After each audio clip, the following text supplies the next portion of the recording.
Ole tun tum chu vowels chiar dan dik ti pos masala makan soi kha thumal mangin in hril fia don teang atlang pui thu in vowels kan chiar dan chu a i u ri e o au ang a tin kan zir tlang puya ma se pos masala ma khan ke ma chuan a i u ri e o au ang a ti tur ka ti a chu tak mai chu tunge dik zok ti tuna hian thumal mangin kan fin fia don ani ahma sabera chuan kan chiar thin dan ang a ang khan han chiar chin don ta ila chu tiang ani chuan a chung ber hi a mar ani anga a dot le hi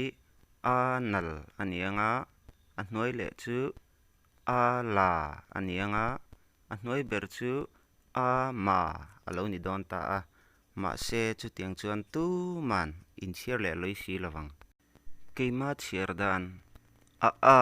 ang khan in chiar ve chin teng o a ti tur ka ti ang khan ani chuan a ani chuan amar anal alla ama alo ni anga chu nang mani pon in chiar dan ani le loi siang amar anal alla ama han ngai tua chin ma te u han chiar ve chin te u a dot le en le taila kan lo chiar thin dan ang khan i tiang khan han chiar don chin te ang mini kisi chini kisan alo ni dona ka chiar dan ang i ti khan han chiar don ta ila mini kisi chini kisan alo ni ve le ta thunga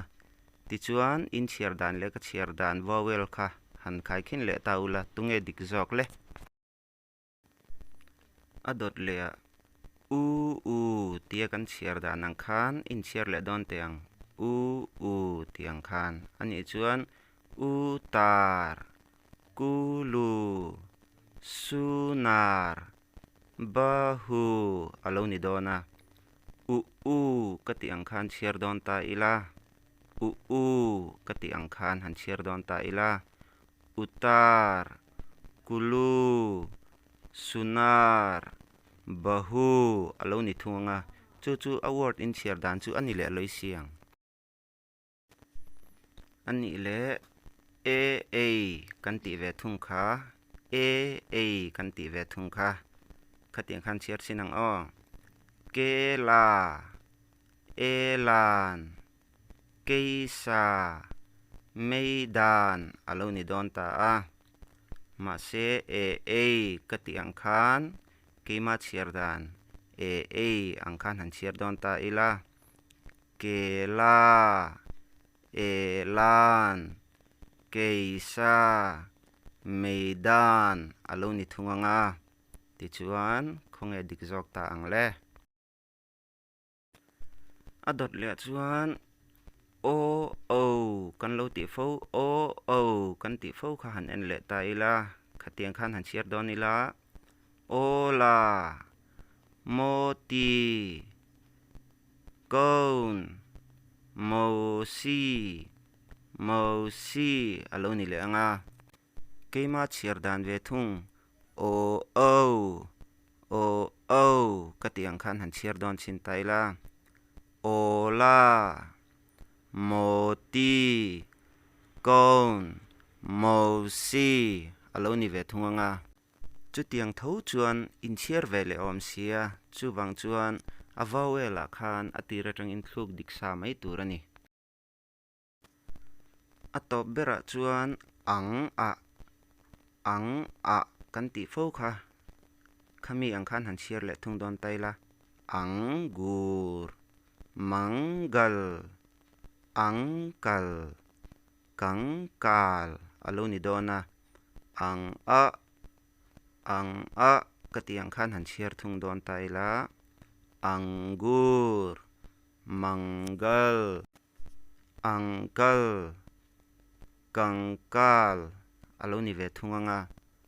engtin nge ichiar zo kang le